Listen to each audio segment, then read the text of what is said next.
Welcome.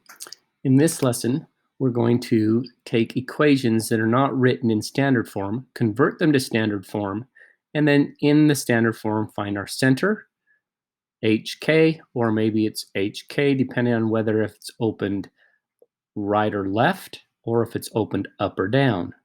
And we're also going to find our foci, our vertices, and so forth. So this one's very simple.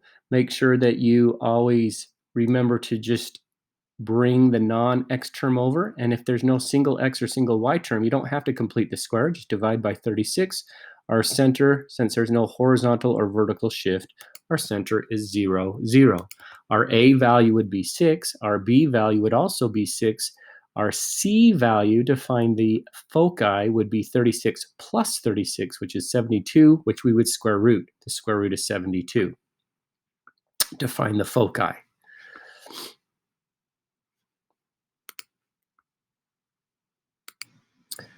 In this one, we're asked to find the length of the conjugate axis. So as a reminder what the conjugate axis is, the conjugate axis is a length that is twice our b value this way. This hyperbola opens up and down. I'd be careful. The y squared was positive, so I moved it in front. The x squared was negative, so I moved it behind. So it's opened up and down. Our transverse axis is the distance from our vertex to our vertice, or twice a is our transitive axis. That's this vertical one here. Our conjugate is this length here. Now remember, there's these two lines that are asymptotes that the hyperbolas get closer and closer to, and they cross at the corners of this rectangle. And the length of the rectangle horizontally, since this hyperbola opens up and down, is the conjugate axis, or it's again just twice b. Again, a is 6, b is 3. Now b can be larger, by the way, so I don't want you to always think b is the smaller of the two. It all depends on which one's minus. So our b value is 3, so our conjugate axis is twice that length. This length here is 3, this length here is 3, so we have a conjugate axis length of 6. In this one here, we're asked to find the transverse axis. The transverse axis, now this one's almost in standard form. I divide by 64. 16 goes into 64 4 times. The x squared is the positive, so our a value is 2. Square root of 4 is 2. And I double that to find my transverse axis, so length of 4. Double 2 is 4.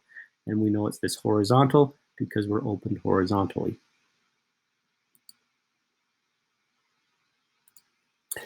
In this problem, we're asked to find the equations of the asymptotes. Now remember, the asymptotes are these diagonal lines that the hyperbola gets closer and closer and closer to. And the slope of it, those two diagonal lines, is always uses the values of a and b. Now it will either be a over b or it'll be b over a, depending on whether if it's opened up or down or left and right. If it's opened up and down, then it's a over b. If it's opened up and down, which this one is. If it's opened left and right, if the x squared is the positive, as you notice I switched the order here, if the x squared is positive, then it would be b over a. But since the y squared is positive, it's a over b. They want us to write it in point slope form. We always use the point center, but the center luckily is 0.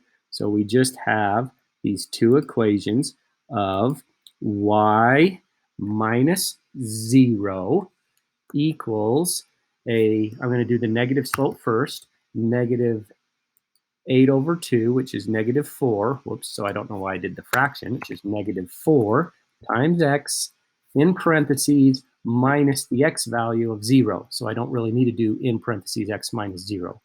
And then I do that same thing.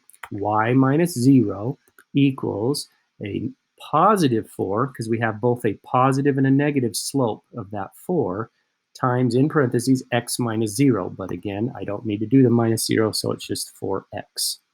Again, Rewatch that slowly if you need to. Remember, if it's opened up or down, or the y squared's positive, the slope is a over b.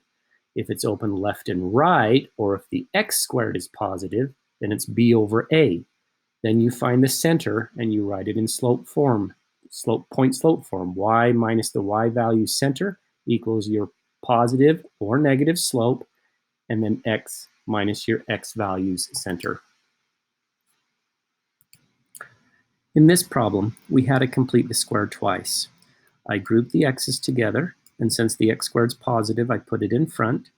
I grouped the y's together, and minus 3y squared, because the 3y squared is negative, plus 24y, and I brought the 88 to the other side.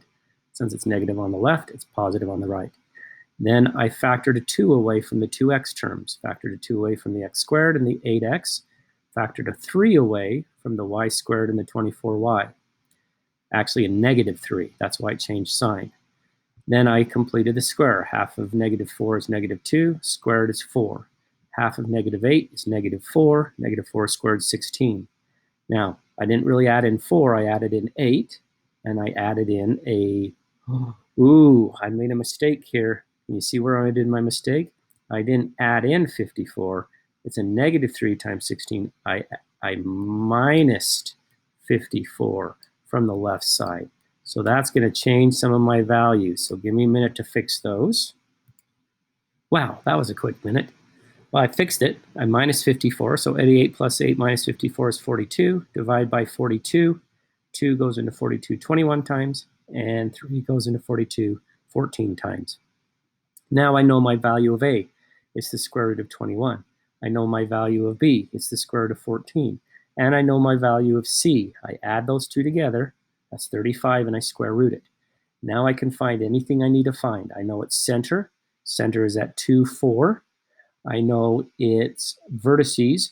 I'm going to add and subtract the A value from the, now be careful here, it's the x squared that's positive, so left and right, I'm going to add that to the x values. So what are the vertices? The vertices are 2 minus the square root of 21, because I'm minus the square root of 21 to the left of the center, and my y value doesn't change. My y value is 4, and 2 plus the square root of 21, and again, my y value is 4. If it asked for the length of the transverse axis, I would just say 2 square roots of 21. If I was asked for the length of the conjugate axis, I would do 2 square roots of 14. If I was asked for the equations of the lines, or the axis of, not axis, for the lines, the asymptotes, again, since this one's opened left and right, then it's going to be b over a. I would do the square root of 14 over the square root of 21 as my slope. I would reduce that or simplify that and use 2, 4 as my point to go through. Again, if you have any questions on this, and foci, if I was going to find my foci, I would add and subtract the square root of 35 from the x value because it's horizontally open left and right. Again, if you have any questions, please do bring them to class.